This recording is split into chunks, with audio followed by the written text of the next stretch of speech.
Hi guys. तो guys हमारा colligative property चल रहा था और आपका ये लास्ट कोलिगेटिव प्रॉपर्टी है जो है आपका ऑस्मोटिक प्रेशर। ठीक है, तो हम बहुत सारा कोलिगेटिव प्रॉपर्टीज देख चुके हैं। ठीक है, तो ये आपका लास्ट है आपका कोलिगेटिव प्रॉपर्टी ऑस्मोटिक प्रेशर। इसमें से भी आपका सवाल बनेगा, तो फटाफट नोट कॉपी निकाल लीजिए। जैसे से मैं बताऊंगा नोट करते जाना, फॉर्मूले सब आएगा और बहुत सारा हम न्यूमेरिकल्स भी करेंगे।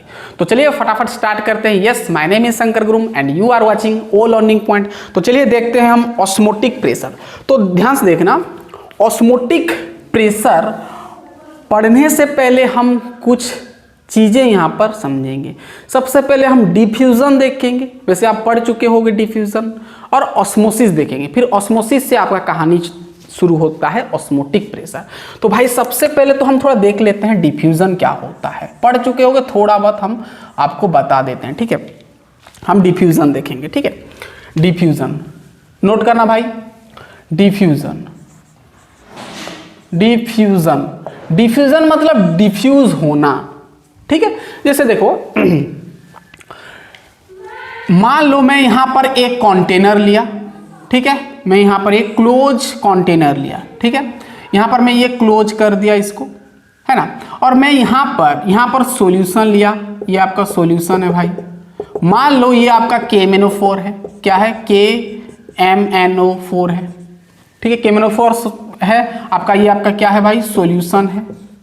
ठीक है, और यहां पर मैं रख लिया सॉल्वेंट। ठीक है, मान लो आप वाटर। ठीक है, क्या है? वाटर। क्या है? वाटर है। किसी भी तरह मैं ये सॉल्वेंट को ऊपर रखा, KMnO4 को नीचे रखा। ठीक है, और बीच में ये आपका एक मेम्ब्रेन टाइप का रख दिया मैं, मतलब ऐसा समझ सकते हो। यहां पर कुछ नहीं रखा, सॉल्वेंट रखा, KMnO4 रखा, छोड़ दिया। तो यहां पर क्या होता है कि KMnO4 क्या करता है? डिफ्यूज होता है ऊपर तरफ। कहां जाता है? ऊपर तरफ जाता है। KMnO4 डिफ्यूज करता है, यानी KMnO4 आपका सॉल्यूशन ऊपर तरफ जाता है, यानी सॉल्वेंट तरफ डिफ्यूज होता है, यानी जाता है। ठीक है, तो ये चीज को हम क्या बोलते हैं? डिफ्यूजन बोलते हैं। तो यहां पर KMnO4 मतलब सॉल्यूशन है, मतलब यहां पर सॉल्यूट तो होगा ना भाई, सॉल्यूट है। यानी ये यहां पर सॉल्यूशन में आपका कॉन्सेंट्रेशन ज्यादा है सॉल्यूट का, यानी यहां पर जो आपका है हाई कॉन्सेंट्रेशन है। सॉल्यूशन साइड में आपका हाई कॉन्सेंट्रेशन है। ध्यान सुनना, सब कहानी यहां से स्टार्ट होगा। यहां पर क्या है भाई? सॉल्यूशन है KMnO4।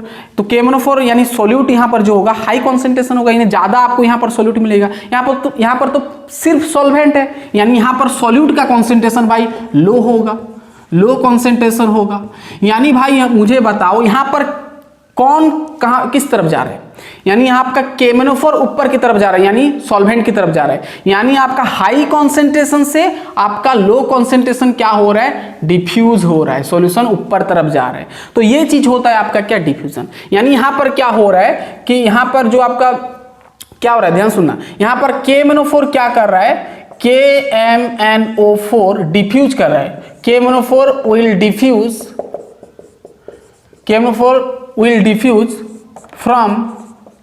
from कहां से? फ्रॉम, ध्यान सुनना, KMnO4 will diffuse from high concentration. High concentration, यहां पर कॉन्सेंट्रेशन किसका भाई? सॉल्यूट का। High concentration to lower concentration, lower concentration. ठीक है, मतलब हाई कॉन्सेंट्रेशन से लोअर कॉन्सेंट्रेशन तरफ क्या कर रहा है? डिफ्यूज कर रहा है। तो ये चीज होता है आपका डिफ्यूजन। समझ में आ गया? मतलब यहां पर आप यहां पर एक मेम्ब्रेन कह सकते हो। यहां पर जो मेम्ब्रेन रखा है, यहां पर एक जाली टाइप का है, मतलब बड़ा बड़ा जाली है, जिसमें कि दोनों आपस में आराम से सॉल्वेंट भी नीचे आ सकता है, KMnO4 भी ऊपर आ सकता है। लेकिन यहां पर एक्सपेरिमेंटल देखा गया कि KMnO4 ऊपर की तरफ डिफ्यूज कर रहा है। तो ये चीज को कहा जाता है क्या? डिफ्यूजन। बहुत ही आसान है। और ये ज्यादातर आपको कहां पर दिखाई देता है भाई? कॉमनली लिख देना, कॉमनली इन लिक्विड में, लिक्विड्स एज वेल एज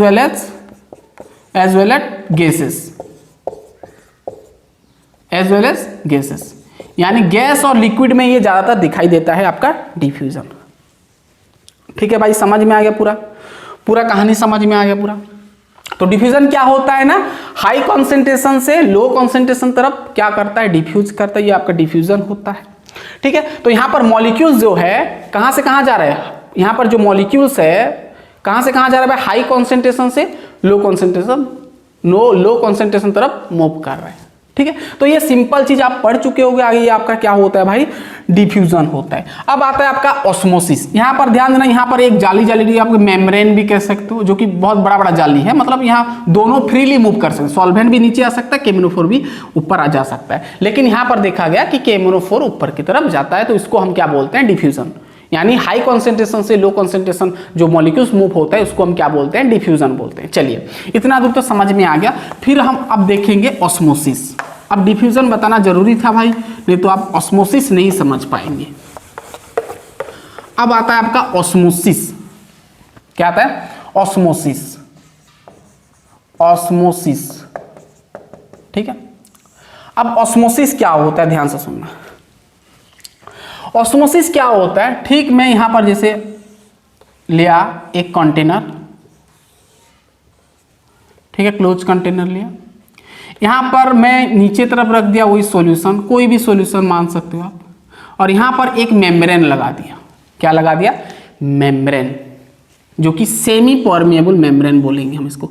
और यहाँ पर एक जाली जाली टाइप का है भाई, ये आपका मेम्ब्रेन क्या होता है, ये आपका क्या लगा दिया है यहाँ पर मैं, सेमी परमेबल मेम्ब्रेन। इसको मैं लिखा, ये क्या होता है भाई, सेमी परमेबल मेम्ब्रेन। और यहाँ पर मैं सॉल्वेंट रख दिया, ध्यान सुनना, यहाँ पर मैं क्या रख दिया, सॉल्वेंट रख दिया। मान लो वाटर, क्या है, सॉल्वेंट आपका वाटर है, ठीक है। यहाँ पर सॉल्यूशन है भाई। सॉल्यूशन मींस यहाँ पर सॉल्यूट भी है, यहाँ पर सॉल्यूट भी है और प्लस सॉल्वेंट भी है भाई, तभी तो हम इसको सॉल्यूशन कहेंगे। ध्यान सुनना, तो मैं यहाँ पर एक क्या लगा दिया भाई, यहाँ पर एक सेमी परमेबल मेम्ब्रेन रख दिया।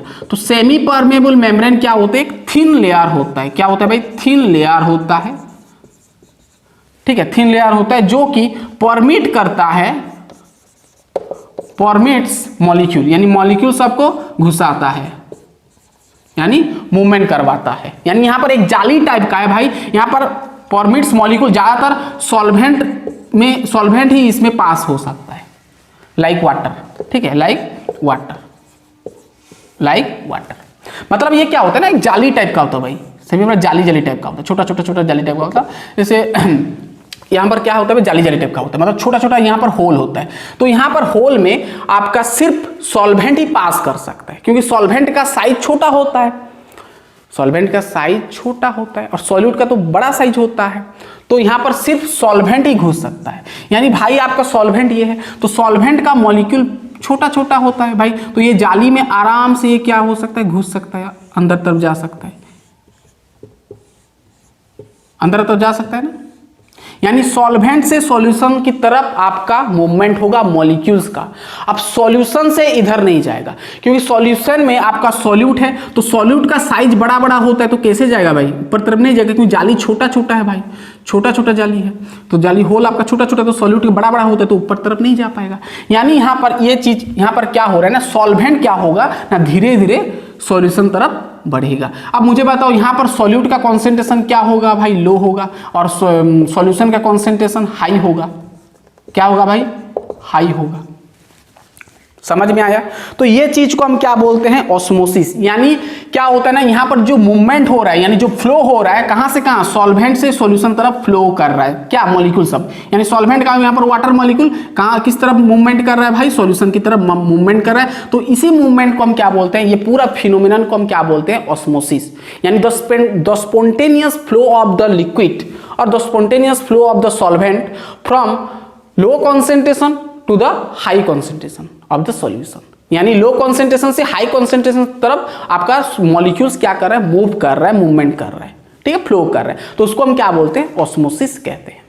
तो यहाँ पर सॉल्यूट इधर नहीं जा पाएगा, क्योंकि सॉल्यूट का साइज बड़ा होता है। तो यहाँ पर सेमी परमेबल मेम्ब्रेन, जो कि सेमी परमेबल क्या करता है, सिर्फ छोटा छोटा मॉलिक्यूल को पास करने देता है, यानी घुस सकता है, ठीक है, जो कि लाइक सॉल्वेंट, सॉल्वेंट आपका, सॉल्वेंट मतलब आपका लिक्विड फॉर्म में होता है, तो छोटा छोटा साइज होता है, तो आराम से मॉलिक्यूल छोटा छोटा होता है, आराम से जाली से घुस जाएंगे, ठीक है। तो ये चीज होता है आपका क्या, ऑस्मोसिस।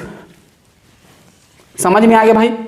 यानी उसका अगर हम डेफिनेशन, ये ध्यान सुनना भाई, सेमी परमेबल मेम्ब्रेन क्या होता है, थिन लेयर होता है जो कि परमिट्स मॉलिक्यूल्स को परमिट करता है, ज़्यादातर आपका सॉल्वेंट को परमिट करता है, यानी सॉल्वेंट ही आपका घुस सकता है।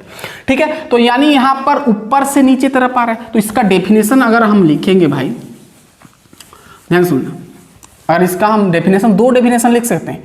सबसे पहला, द spontaneous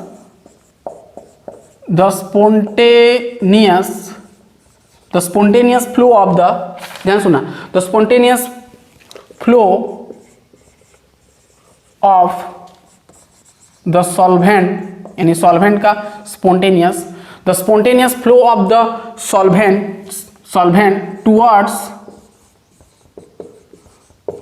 solution site, कहाँ पर solution site, towards solution site when both are separated, किसमें सेपरेट किया गया है भाई, separated by semi permeable membrane, semi permeable membrane. ठीक है, तो भाई ये होता है आपका क्या, ऑस्मोसिस, यानी आपका सॉल्वेंट जो है, सॉल्वेंट से आपका कहां पर फ्लो हो रहा है, स्पॉन्टेनियस फ्लो कर रहा है, कहां पर, सॉल्यूशन साइड तरफ, तो इसको हम बोलते हैं क्या, ऑस्मोसिस कहते हैं। क्या बोलते हैं, ऑस्मोसिस। समझ में आ गया। आपका बीच में क्या है, एक मेम्ब्रेन लगा है जो जिसका नाम है सेमी परमेबल मेम्ब्रेन, जो कि परमिट्स करता है सॉल्वेंट को घुसने के लिए। ठीक है, और एक डेफिनेशन लिख सकते हो कि लोअर कॉन्सेंट्रेशन से हाई कॉन्सेंट्रेशन आपका मूवमेंट हो रहा है, इसको भी हम ऑस्मोसिस कह सकते हैं। ठीक है ना भाई। और एक डेफिनेशन लिख सकते हो, द स्पॉन्टेनियस फ्लो ऑफ, ध्यान सुनना, the spontaneous flow of solvent from कहां से, लो कॉन्सेंट्रेशन से, सॉल्यूट का लो कॉन्सेंट्रेशन ऊपर है, from low concentration of the solution to high concentration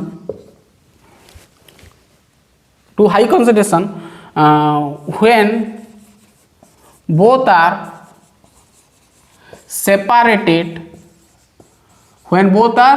separated by semi permeable membrane। ठीक है, तो इसको हम क्या बोलते हैं, ऑस्मोसिस कहते हैं। समझ में आ गया, बहुत ही आसान है भाई। तो यहां पर हम डिफरेंस भी क्रिएट कर सकते हैं कि डिफ्यूजन क्या होता है, ऑस्मोसिस क्या होता है। डिफ्यूजन में आपका सेमी परमेबल मेम्ब्रेन नहीं था, बस एक थिन लेयर था, थिन लेयर मतलब आपका बस ऐसे ही था, मेम्ब्रेन टाइप का था, बड़ा बड़ा जाली टाइप का था। और यहाँ पर आपका सेमी परमेबल मेम्ब्रेन मतलब जाली जाली टाइप का है, मतलब क्या बोलते, मतलब जैसे आप देखो ना, जो हम घर में सब रखते हैं ऐसे जाली टाइप का, जो पानी हम छानते हैं तो उसमें छोटे छोटे लेयर होता है, तो कचरा सब बाहर हो जाता है और आपका जो प्योर वाटर नीचे आता है, तो उस टाइप का जाली यहाँ पर लगा है। ठीक है, यानी सिर्फ सॉल्वेंट ही नीचे तरफ जा सकता है, सॉल्यूट नहीं जा सकता है भाई, सॉल्यूट आपका कचरा है। ठीक है, बड़ा साइज है इसलिए घुस नहीं सकता है। तो यह होता है आपका क्या, ये आपका क्या होता है, ऑस्मोसिस। समझ में आ गया। तो हम यहाँ पर डिफरेंस बना सकते हैं, डिस्टिंग्विश कर सकते हैं और डिफ्यूजन और ऑस्मोसिस के बारे में, वो भी आपका बोर्ड में पूछ लेता है, तो वो हम थोड़ा देख लेते हैं भाई। चलिए अब यहाँ पर देखना और एक चीज, जो आपका सेमी परमेबल मेम्ब्रेन आप सुने होंगे, सेमी परमेबल मेम्ब्रेन बहुत प्रकार का होता है, बहुत सारा एग्जाम्पल हो सकता है सेमी परमेबल मेम्ब्रेन का। एग्जाम्पल ऑफ SPM, यानी सेमी परमेबल मेम्ब्रेन का बहुत सारा एग्जाम्पल हो सकता है, जैसे आपका किताब में सब में लिखा है ना, आप लिख सकते हैं। बहुत सारा एग्जाम्पल हो सकता है भाई जो आपका सेमी परमेबल मेम्ब्रेन, जैसे आपका lining of an egg cell हो सकता है, lining of an egg cell हुआ। नेक्स्ट होगा आपका, और भी बहुत सारा हो सकता है, जिसको हम बोलते हैं पार्चमेंट। 3 नंबर आपका हो सकता है फिश ब्लाडर, गूगल में सर्च कर लेना भाई क्या होता है। और आपका चौथा आप ये भी कह सकते हो सेलोफेन हाँ सेलोफेन कह सकते हो एटसेट्रा, बहुत सारा हो सकता है जो कि आपका सेमी परमेबल मेम्ब्रेन का एग्जांपल है। चलिए अब हम देख लेते हैं, डिफरेंस क्रिएट कर लेते हैं भाई कि डिफ्यूजन और ऑस्मोसिस में डिफरेंस क्या है। ठीक, तो आप तो समझ गए डिफ्यूजन क्या होता है। यहां पर लिखें एक जगह पर डिफ्यूजन और एक तरफ लिखें ऑस्मोसिस। भाई बहुत इंपॉर्टेंट, इसको नोट करना बहुत इंपॉर्टेंट है। हम डिफरेंस लिख सकते हैं। सबसे पहले डिफ्यूजन में आपका कोई भी आपका मेम्ब्रेन नहीं था। यहां पर आपका क्या it takes no semi permeable membrane, जबकि यहां पर आपका it needs semi permeable membrane. यहां पर सेमी परमेबल मेम्ब्रेन दरकार है हमको। यहां पर दूसरा हम यहां पर ये कह सकते हैं, यहां पर जो मॉलिक्यूल्स है हाई कॉन्सेंट्रेशन से लो कॉन्सेंट्रेशन तरफ जाता है, यानी सॉल्यूशन से सॉल्वेंट की तरफ जाता है। मैं बता चुका हूं यहां पर जो मॉलिक्यूल्स है भाई, यहां पर जो molecules move from high concentration to low concentration. ठीक है, और यहां पर जो होगा भाई, यहां पर जो मॉलिक्यूल्स होगा, मॉलिक्यूल्स मूव करेगा from low concentration means solvent से सॉल्यूशन की तरफ। Molecules move from low concentration to high concentration. बहुत ही आसान है भाई।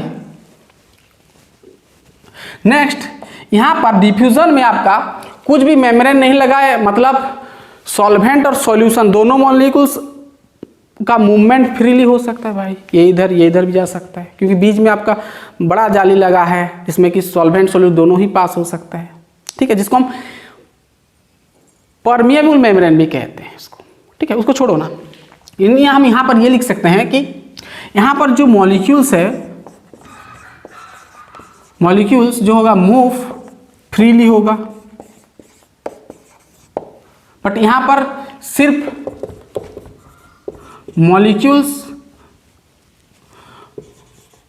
मॉलिक्यूल्स ऑफ सॉल्वेंट सिर्फ होगा। Molecules of solvent can move freely, यानी सॉल्वेंट का मॉलिक्यूल्स ही सिर्फ आपका क्या होगा, फ्रीली मूव कर सकता है।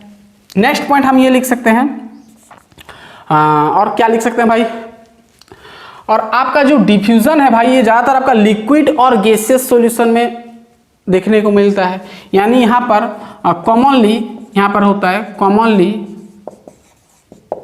इन गैसेस और लिक्विड दिखाई देता है भाई। ठीक है, जबकि यहाँ पर सिर्फ सॉल्यूशन में ये रेस्ट्रिक्ट है, यानी restricted only solution, restricted to only solution, यानी सॉल्यूशन में ही सब ये आपका ऑस्मोसिस होता है। ठीक है, नेक्स्ट पॉइंट आप ये क्या कह सकते हो भाई, नेक्स्ट पॉइंट क्या कह सकते हो, ध्यान सुनना। ये हो गया ना, लिख लें, इतना पहले लिख लें। अब देखना कहानी, और एक पॉइंट जो कि बहुत इंपॉर्टेंट है। नेक्स्ट पॉइंट आप ये कह सकते हो कि जो डिफ्यूजन को आप प्रिवेंट नहीं कर सकते, यानी रोक नहीं सकते, वो आपका स्पॉन्टेनियस फ्लो होगा। ठीक है, स्पॉन्टेनियस फ्लो होगा। ठीक है, मतलब आपका जो कंटेनर लिए थे यहां पर था ना, तो यहां पर सॉल्यूशन था, यहां पर आपका क्या था भाई, सॉल्वेंट। ठीक है, तो यहां पर कॉन्टिन्यूस आपका सॉल्यूशन से आपका सॉल्वेंट की तरफ मूवमेंट करेगा, स्पॉन्टेनियस फ्लो होगा। इसको रोक नहीं सकते आप। जो मिक्स हो रहा है, मिक्स जो अब यहाँ पर मिक्सचर हो रहा है, मिक्सचर बनेगा, ये सॉल्यूशन ऊपर जाएगा तो मिक्स पूरा होगा, पूरा मिक्स होगा ना, पूरा होमोजेनियस पूरा मिक्सचर मिलेगा। तो इसको आप रोक नहीं सकते, यानी डिफ्यूजन जो यहाँ पर मॉलिक्यूल से ऊपर तरफ जा रहा है उसको रोक नहीं सकते, है ना। तो यहाँ पर लिख सकते हो क्या, आप लिख सकते हो कि यहाँ पर मतलब कुछ एक्स्ट्रा प्रेशर, कुछ एक्सटर्नल प्रेशर डाल के इसको आप डिफ्यूजन को रोक नहीं सकते। तो आप यहाँ पर क्या लिख सकते हो, it cantt B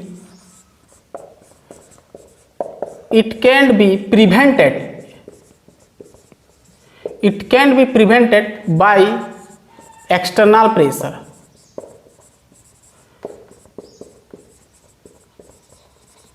but osmosis को रोक सकते हो।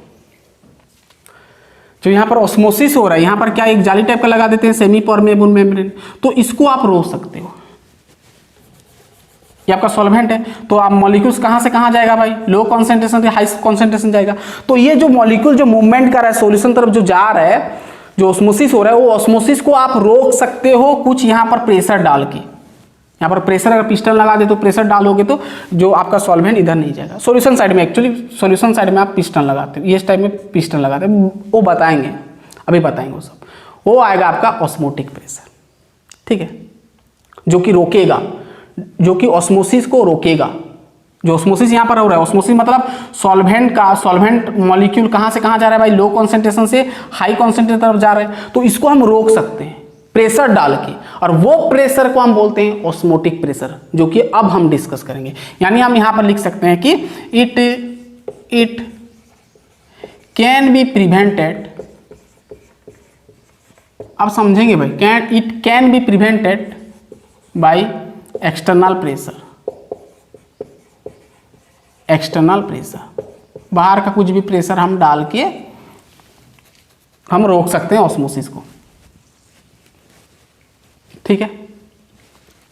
तो इसी चीज को हम बोलते हैं ऑस्मोटिक प्रेशर। जो प्रेशर हम लगाएंगे जो कि आपका ऑस्मोसिस रुक जाएगा, उसको हम बोलते हैं ऑस्मोटिक प्रेशर। अब हम देखते हैं ऑस्मोटिक प्रेशर। चलिए अब कहानी चालू होता है आपका ऑस्मोटिक प्रेशर। अब हेडिंग डालें ऑस्मोटिक प्रेशर। समझ में आ गया पूरा, ये डिफरेंस बना सकते हो। देखना भाई, अब आपका फॉर्मूले भी मिलेगा बहुत सारा मतलब 1-2 मिलेगा। चलिए अब हम लिखते हैं ऑस्मोटिक प्रेशर, ठीक है। ऑस्मोटिक प्रेशर को हम पाए में डिनोट करते हैं, इसमें पाए में, ठीक है। अब ऑस्मोटिक प्रेशर क्या होता है, हम इसको कैसे रोक सकते हैं। जो ऑस्मोसिस हो रहा है, स्पॉन्टेनियस जो फ्लो कर रहा है सॉल्वेंट से सॉल्यूशन साइड तरफ, तो उसको हम रोकेंगे कैसे, उसको हम प्रेशर डाल के रोक सकते हैं। उसके लिए हम एक यहाँ पर एक डायग्राम बनाएंगे भाई, एक हम एक्सपेरिमेंट करेंगे। चलिए उसके लिए मैं यहाँ पर एक बड़ा डिब्बा लिया, ठीक है, डिब्बा कह सकते हो, कुछ भी कह सकते हो,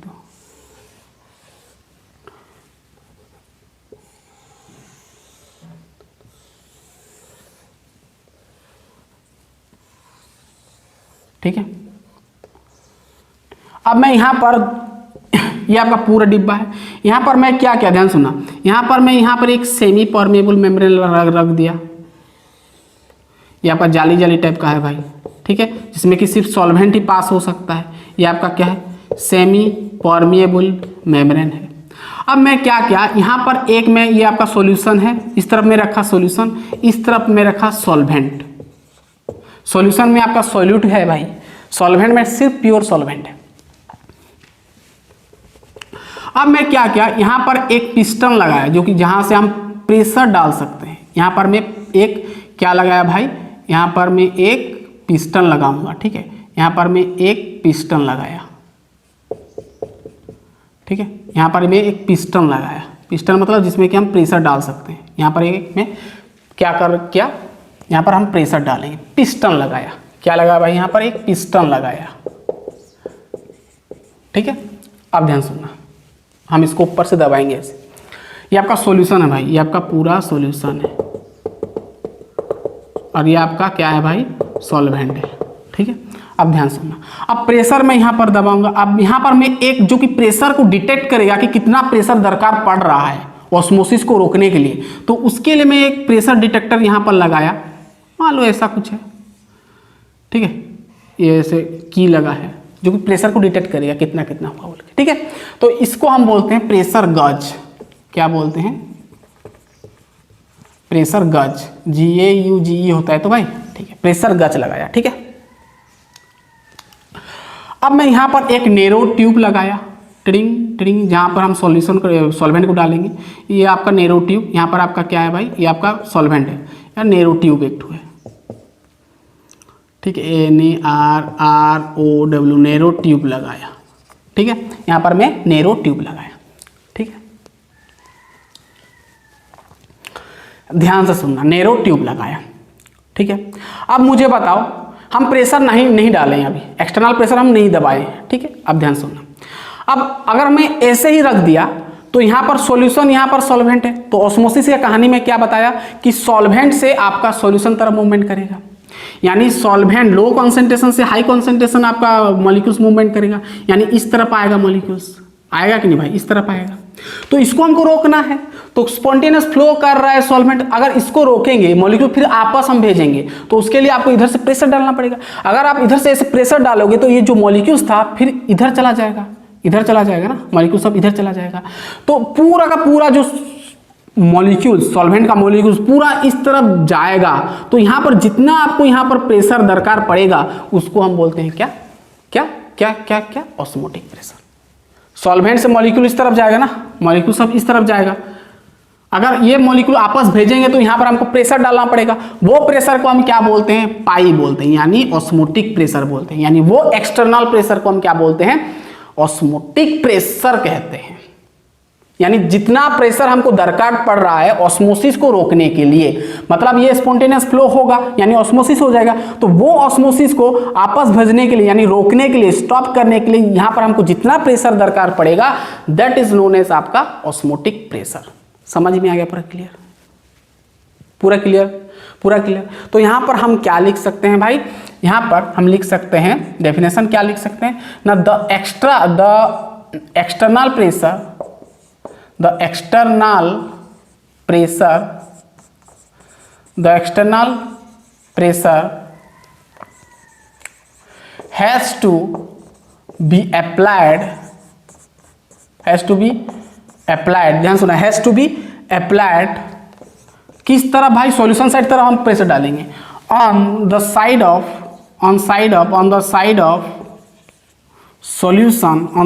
solution to prevent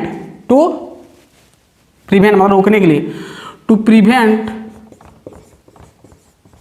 prevent osmosis,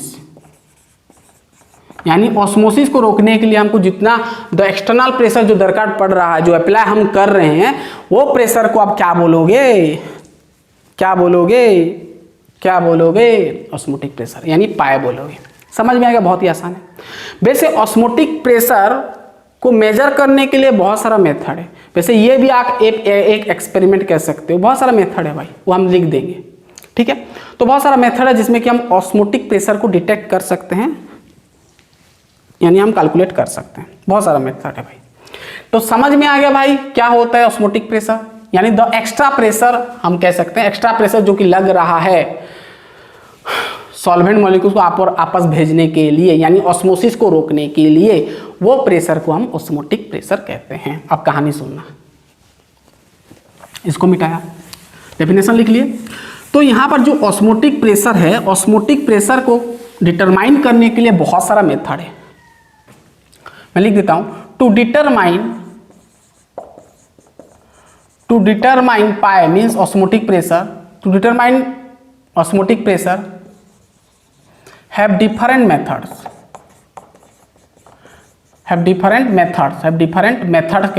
कह सकते हो। तो वो कौन कौन सा मेथड है भाई, बहुत सारा मेथड है। सबसे पहला मेथड, रुक जाओ भाई भूल जाता हूँ मैं, पी क्या होता है भाई, आप किताब में देख सकते हो, पी क्या लिखा है,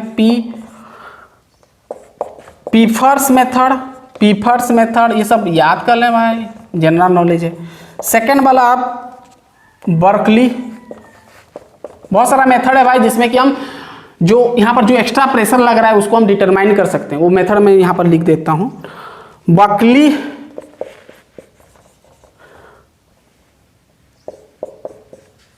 हार्टली है ना, हार्टलीस मेथड। तीसरा, बहुत सारा मेथड है भाई, तीसरा मेथड आपका डी ब्राइस प्लाज्मोलिटिक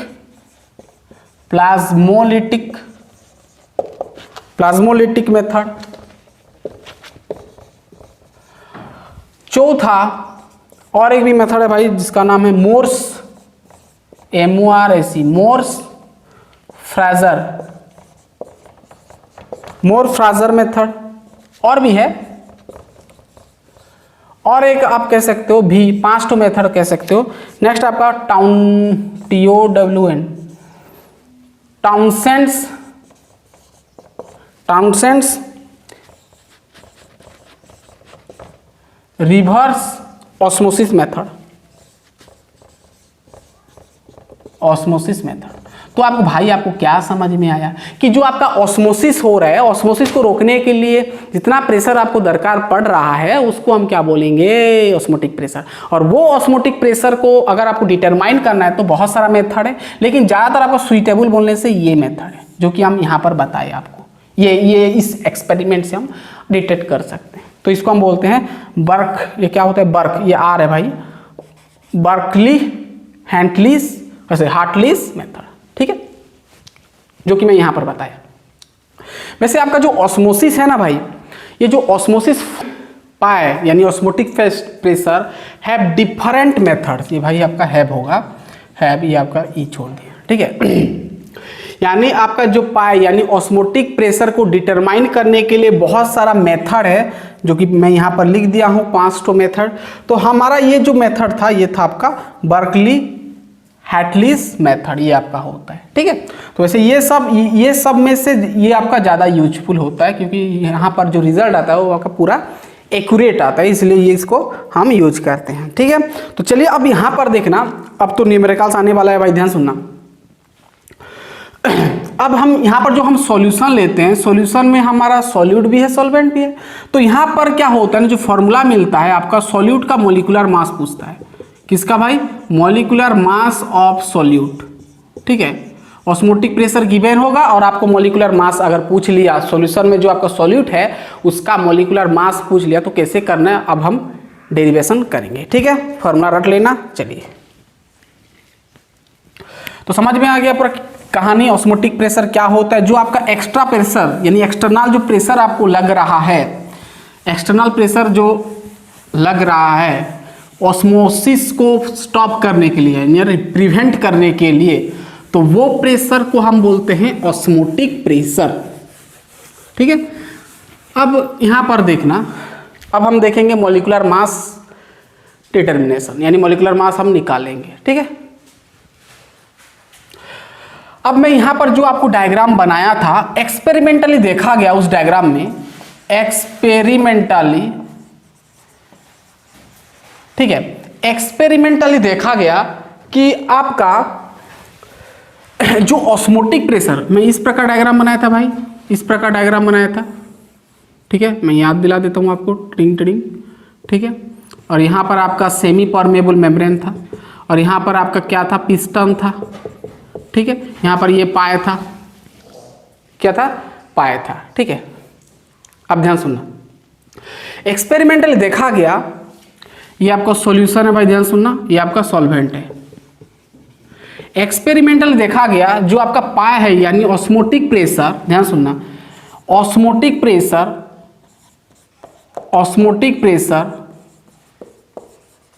यानी पाए डायरेक्टली प्रोपोर्शनल हो रहा है कॉन्सेंट्रेशन के साथ, ऑब्वियसली होगा, यानी सॉल्यूशन का जितना कॉन्सेंट्रेशन होगा उतना आपको वेपर प्रेशर डालना पड़ेगा।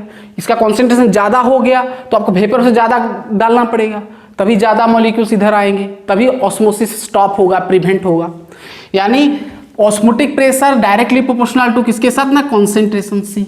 और कॉन्सेंट्रेशन कई किताब में इसको मोलारिटी लिया जाता है, ठीक है, मोलारिटी है, number of moles of solute by volume of solution in litre, ठीक है, होता है। और ये स्पेशल ये जो osmotic pressure directly proportional to जो सी है, ये आपका होता है बॉयल्स लॉ, सॉरी बॉयल्स क्या होता है, BOYLE, Boyle's van't Hoff factor, van't Hoff factor भी कहते हैं इसको, और वेंट ऑफ लॉ कह दो, Boyle's van't Hoff law. Boyle's van't Hoff law ये कहता है कि osmotic pressure is directly proportional to the concentration of the solution, और मोलारिटी ऑफ द सॉल्यूशन भी कह सकते हो, ठीक है। अब फिर देखा गया कि आपका जो ऑस्मोटिक प्रेशर डायरेक्टली प्रोपोर्शनल होता है टेम्परेचर के साथ, और इसको हम बोलते हैं चार्ल्स वेंट ऑफ लॉ। क्या बोलते हैं, चार्ल्स वेंट ऑफ लॉ भी कहते हैं। अब भाई दोनों ऑस्मोटिक प्रेशर सी के साथ प्रोपोर्शनल हुआ, यहाँ पर ऑस्मोटिक प्रेशर टी के साथ प्रोपोर्शनल हुआ, यानी दोनों को अगर हम कॉम्बिनेशन करेंगे तो आपका osmotic pressure is directly proportional to CT लिख सकते हैं भाई।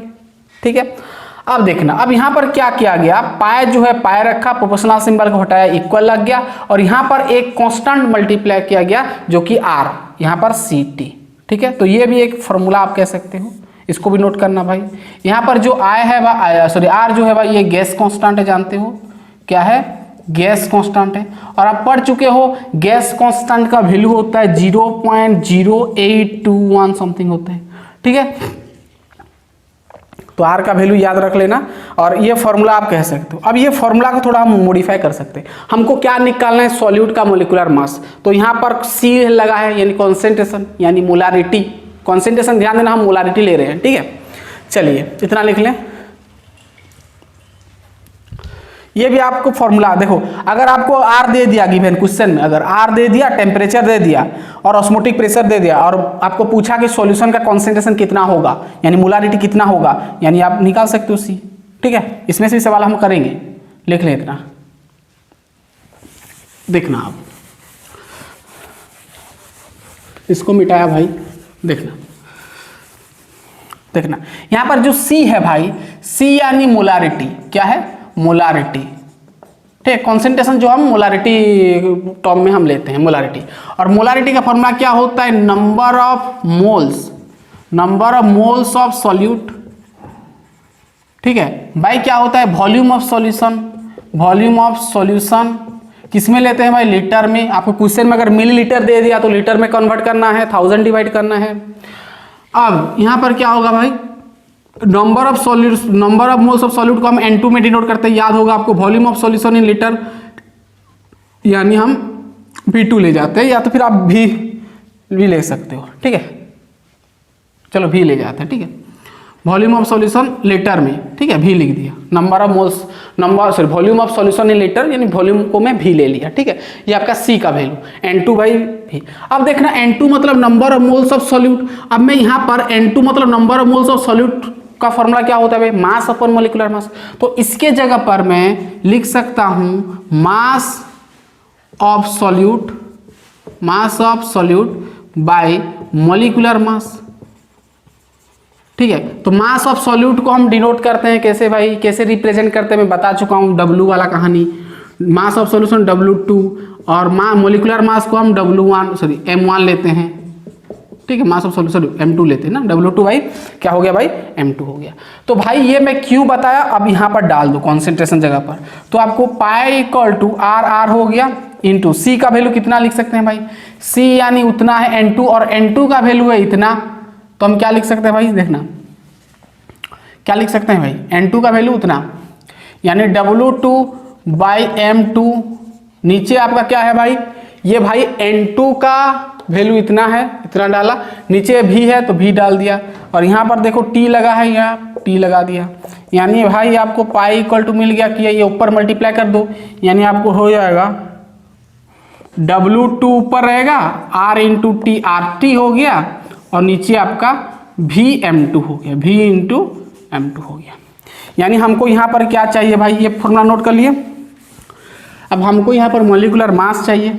ठीक है, तो पाए को इधर फेंका, M2 को इधर लाया, M2 इक्वल टू, M2 मतलब मोलिकुलर मास ऑफ सॉल्यूट, पाए को इधर फेंका। ठीक है, तो यहाँ पर W2 RT अपन आपका पाए इंटू V। ठीक है, तो ये फॉर्मूला बहुत इंपॉर्टेंट, नोट कर लो।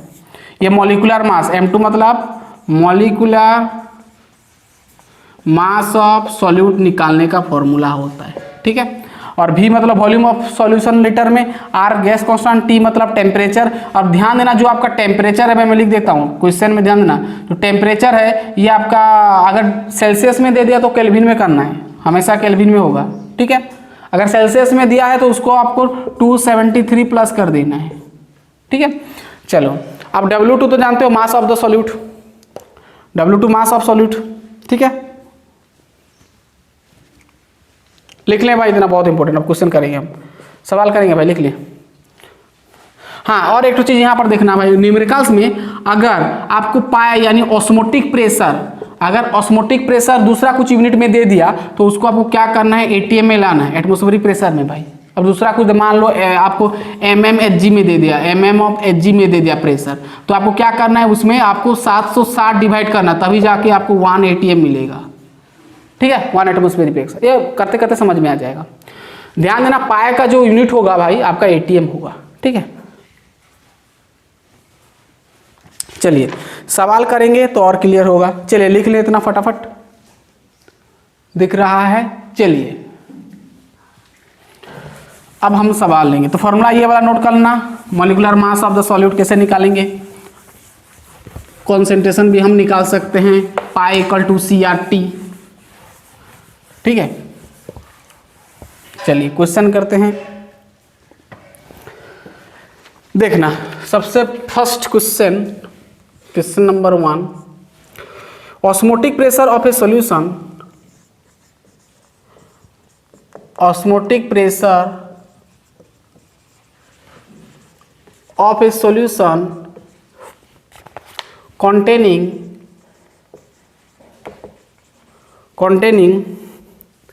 7 gram of a protein,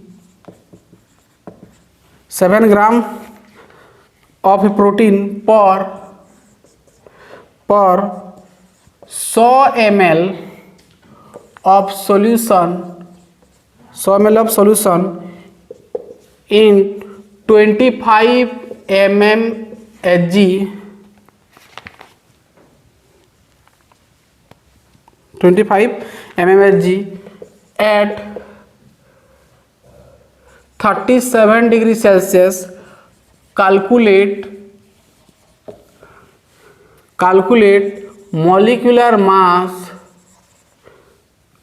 of the protein। ठीक है, आपको R का वैल्यू दे दिया 0.0821 लीटर एटमॉस्फेरिक, यहाँ पर डिग्री मतलब सेल्सियस में भी दे सकते हैं, पर डिग्री पर मोल। ठीक है, ये दे दिया है। आपको क्या निकालने को बोला है, molecular mass of the solute, molecular mass of the protein. Protein आपका सॉल्यूट है, तो आपका सॉल्यूशन में प्रोटीन क्या है भाई, सॉल्यूट है। ठीक है, सॉल्यूट आपका प्रोटीन है। ऑस्मोटिक प्रेशर सॉल्यूशन का दे दिया कितना, थोड़ा इसको सोचो, osmotic pressure of A solution, एक सॉल्यूशन का ऑस्मोटिक प्रेशर आपको दे दिया इतना 25 mmHg, और उसमें प्रोटीन आपका 7 ग्राम है सॉल्यूशन में। ठीक है, यानी आपको समझ में आ गया कि मास दे दिया है, मास ऑफ सॉल्यूट, यानी प्रोटीन दे दिया कितना भाई, 7 ग्राम है। ठीक ठाक है। अब मॉलिक्यूलर मास ऑफ प्रोटीन निकालेंगे, मॉलिक्यूलर मास हम निकालना पड़ेगा, मॉलिक्यूलर मास ऑफ प्रोटीन हमको निकालना पड़ेगा, यह हमको निकालना पड़ेगा। और क्या क्या दिया है भाई, ऑस्मोटिक प्रेशर दे दिया आपका 25 mmHg दे दिया है। ठीक है, अब mmHg हमको क्या चाहिए भाई, ATM में चाहिए, तो 25 बाई क्या करेंगे 760 कर देंगे, तो ये इतना ATM हो जाएगा। ठीक है, अब क्या दिया, टेम्परेचर। ठीक है, टेम्परेचर दिया है आपका कितना, 37 डिग्री सेल्सियस दिया है, इसको केल्विन में करेंगे तो 37 में हम करेंगे 273 कर देंगे प्लस। ठीक है, प्लस करना है आपको, तो ये आपका हो जाएगा 7 3 10, कितना हो जाएगा 10, यानी 310 हो जाएगा, 310 केल्विन। ठीक है, अब R का वैल्यू हमको दे दिया है 0.0821। ठीक है, अब हम वैल्यू डाल सकते हैं, कुछ नहीं भाई, मॉलिक्यूलर मास का फॉर्मूला क्या होता है, M2, molecular mass of protein क्या होता है भाई, W2 into R into T अपन V इंटू पाई होता है, V इंटू पाई होता है। तो ठीक है, अब W2 मीन्स क्या होता है, मास होता है ये आपका W2 है ना, मास ऑफ सॉल्यूट। W2 7 ग्राम है तो 7 लगा दो, R है 0.0821, पाई है, सॉरी T है आपका, टेम्परेचर है 310, और नीचे भी है वॉल्यूम ऑफ सॉल्यूशन, सॉरी यहाँ पर वॉल्यूम छोड़ दिया, सॉल्यूशन का वॉल्यूम दे दे कितना लीटर भाई, कितना लीटर है, देखो पर 100 ml बोला है। ठीक है, 100 ml दे दिया हमको, लीटर में करना है तो क्या करेंगे, 1000 को डिवाइड करें, 0.01 लीटर होगा, 0.01 लीटर, सॉरी 0.123, हाँ 0.1 होगा, क्या होगा भाई 0.1 लीटर होगा, लीटर में करेंगे। ठीक है, तो वॉल्यूम आपका 0.1 हो गया, इंटू ऑस्मोटिक प्रेशर पाया दे दिया है भाई आपको 25/760 होगा भाई। ठीक है, तो ये भाई सिंपल कैलकुलेशन आप कर सकते हो, तो आपको मिलेगा कितना भाई, मैं डायरेक्ट बता देता हूँ, 540 नहीं भाई, ये इतना मिलेगा, थोड़ा बड़ा नंबर आएगा, ठीक है। और मोलिकुलर मास होता है ग्राम पर मोल, ठीक है, यूनिट होता है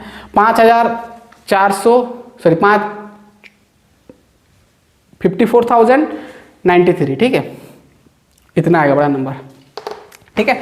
तो मोलिकुलर मास का यूनिट होता है ग्राम पर मोल, पता है। तो ये था भाई आपका कहानी। चलिए नेक्स्ट नंबर करते हैं, बहुत ही आसान सवाल था। नेक्स्ट नंबर देखते हैं, चलिए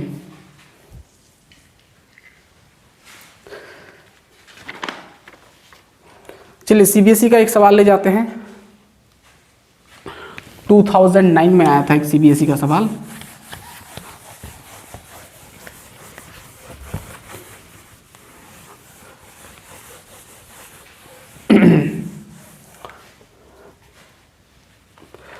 चलिए क्या बोला है देखना।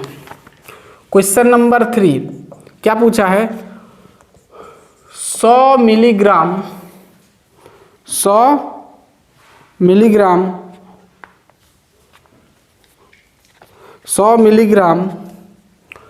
Of A protein was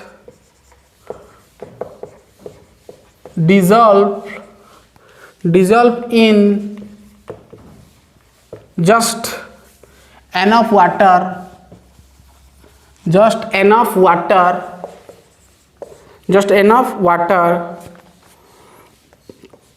to make 10 ml of the solution। समझना भाई, if the solution has an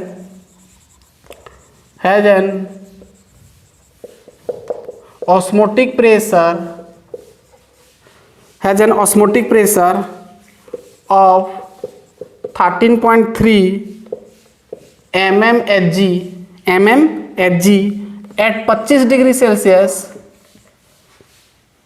what आपको पूछा है, what is the molecular mass of protein. बहुत इंटरेस्टिंग है भाई, प्रोटीन बहुत ही आसान भी है। ये आपका पूछा था सीबीएसई 2009 में पूछा था, नोट करो भाई। चलो बहुत ही आसान है भाई, कर लो, बहुत ही आसान है, वही प्रोसीजर भाई। चलो पहले क्वेश्चन का समझ जाओ। क्या बोला है कि 100 मिलीग्राम प्रोटीन है जो कि डिजल्व है किसके साथ ना, कितना ml वाटर में, sorry in just enough water के साथ 100 mg आपका डिजल्व है H2O to make 100 ml of the solution, यानी आपका सॉल्यूशन का वॉल्यूम दे दिया, सॉरी 100 नहीं 10 ml दे दिया। If the solution has an osmotic pressure, अगर इतना डिग्री सेल्सियस में, तो आपको मोलिकुलर मास पूछा है, ठीक है। यानी सबसे भाई W2 mass of the solute कितना दिया है, प्रोटीन का 100 दिया है, 100 मिलीग्राम। अब भाई मिलीग्राम को ग्राम में करेंगे तो आप 1000 करना पड़ेगा, तो 0.1 ग्राम हो जाएगा, ठीक है ना, ठीक है 0. नहीं ये आपका 10 है ना, 10 है कि भाई 100 है,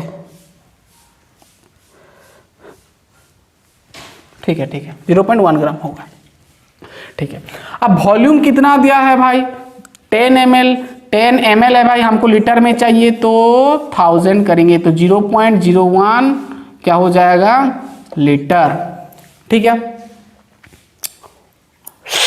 ये हो गया। अब नेक्स्ट हम देखेंगे, वॉल्यूम हो गया, ऑस्मोटिक प्रेशर कितना दिया है भाई, 13.3 mmHg। अब भाई ये दिक्कत है, mmHg को हमको क्या करना भाई, 760 में डिवाइड करेंगे तो जितना मिलेगा भाई उतना आपका ऑस्मोटिक प्रेशर होगा, ठीक है। ATM इतना ATM, ठीक है, तो इसको डिवाइड कर दो, उतना ATM हो जाएगा, ठीक है। हमको ATM में लाना है तो mmHg को हम अगर ATM में लाएंगे तो 760 डिवाइड करना पड़ता है, ठीक है। अब नेक्स्ट आता है आपका W2 तो हो गया। अब क्या दिया है भाई, ऑस्मोटिक प्रेशर हो गया, हाँ टेम्परेचर 35 दिया है सेल्सियस, तो क्या करेंगे 35 में 273 को प्लस कर देंगे तो 288 केल्विन हो जाएगा, ठीक है, सॉरी 298 होगा, 298, 7 3 10, 5 3 8 हुआ, 7 3 25 है कि सॉरी 25 है ना, 25 है भाई, ये 25 तो ये 9 होगा। ठीक है, ठीक है, 298 केल्विन हो गया। अब भाई कुछ नहीं, मॉलिक्यूलर मास निकाल सकते हो। मॉलिक्यूलर मास का फॉर्मूला होता है W2RT/V पाए। ठीक है, W2 है आपका कितना 0.1 इंटू R है, R पता होना चाहिए 0.81, वैसे आपका यह क्वेश्चन में दे दिया है, मैं नहीं लिखा हूँ। T दिया है आपका 298 निकला, देखो भाई केल्विन। यूनिट वगैरह छोड़ दो, सभी यूनिट अगर सही है तो आप लास्ट में डायरेक्ट मोलिकुलर मास का यूनिट लिख देना ग्राम पर मोल। ठीक है, नेक्स्ट आप नीचे देखो भी है, वॉल्यूम कितना आया भाई, वॉल्यूम आओगे देखो यहाँ पर 0.01 इंटू अब पाए मतलब ऑस्मोटिक प्रेशर आया 13.3 760। ठीक है, अब भाई ये सब सिंपल कैलकुलेशन करना है तो आपको मिलेगा 1.4 इंटू 10⁴ ग्राम पर मोल। ठीक है भाई, पूरा क्लियर, ऐसे करना है। चलिए नेक्स्ट नंबर देख लेते हैं भाई, लिख लें इतना, बहुत ही आसान है। चलिए नेक्स्ट और एक नंबर देख लेते हैं जहां पर आपको कॉन्सेंट्रेशन पूछ लिया है सॉल्यूशन का। वैसे आपका ऑस्मोटिक प्रेशर कोलिगेटिव प्रॉपर्टी है, तो यहाँ से कम आपका जो कॉम्पिटिटिव एग्जाम है वहाँ से थोड़ा कम बनता है। ज़्यादातर आपका एलिवेशन और डिप्रेशन और RLVP ये सब में पूछता है भाई। हाँ, ऑस्मोटिक प्रेशर में आपको बोर्ड में तो पक्का देगा एक ना एक। चलिए नेक्स्ट देख लेते हैं और एक क्वेश्चन नंबर 3। क्या बोला, calculate the concentration,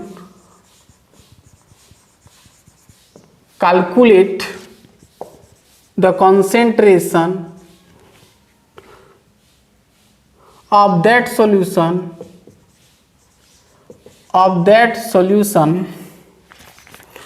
of cane sugar which has osmotic pressure of 2.46 atm at 300 kelvin. बहुत ही आसान है भाई। हमको पूछा है कॉन्सेंट्रेशन पूछ लिया है, आपको कैन शुगर आपका सॉल्यूट है, जो कि cane sugar what is the solution of cane sugar, मतलब कैन शुगर का आपको सॉल्यूशन है, उसमें आपको कॉन्सेंट्रेशन निकालना है कैन शुगर का, और आपको बोल दिया है कि जो आपका सॉल्यूशन है यानी कैन शुगर का सॉल्यूशन का ऑस्मोटिक प्रेशर उतना दे दिया इतना टेम्परेचर में। तो भाई ये बहुत ही आसान है, बहुत ही आसान है। यानी हमको कॉन्सेंट्रेशन आपको निकालना है, मीन्स C निकालना है। ठीक है, 2 नहीं है भाई, कॉन्सेंट्रेशन आपको निकालना है। हमको दे दिया टेम्परेचर 300 केल्विन यूनिट, ठीक है भाई केल्विन में।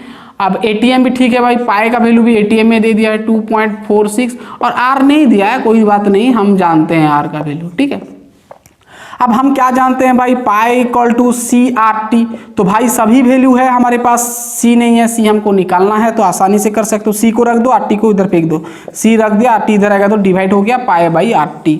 अब भाई सब वैल्यू है, पाए का वैल्यू है आपका 2.46 और नीचे R का है 0.821 और नीचे इंटू ये आपका 2 है, तो इंटू क्या होगा भाई T आपका है 300। ठीक है, 300, तो यहाँ पर करोगे तो 0.1 मोलारिटी आएगा, है ना। कॉन्सेंट्रेशन M में लेना है, मोलारिटी में। ठीक है भाई, ऐसे करना है, बहुत ही आसान है। पूरा क्लियर हुआ ना, पूरा क्लियर। तो गाइस आपको समझ में आ गया कैसे आपको अप्लाई करना है, बस आपको 2 फॉर्मूला यूज करना है। यहाँ पर ज़्यादा क्वेश्चन नहीं, आप कर सकते हो सब नंबर, आपका किताब में होगा सब नंबर, ट्राई करना, बहुत ही आसान है, थोड़ा दिमाग लगाओगे और कुछ नहीं है, बस जितना बता वैसे ही आपको सब नंबर करना है। तो गाइस पढ़ाई करते रहे तो फाइनली आपका कोलिगेटिव प्रॉपर्टीज कंप्लीट हुआ, जो कि बहुत ही इंपॉर्टेंट था सॉल्यूशन चैप्टर का। तो इसके बाद हम देखेंगे एबनॉर्मल मास की क्या एक है वो देखेंगे तो आपका कंप्लीट हो जाएगा पूरा सॉल्यूशन चैप्टर। फिर हमारा केमिकल काइनेटिक्स हम लेंगे। तो गाइस पढ़ाई करते रहिए, हम नेक्स्ट लेक्चर में मिलते हैं, तब तक के लिए ऑल द बेस्ट।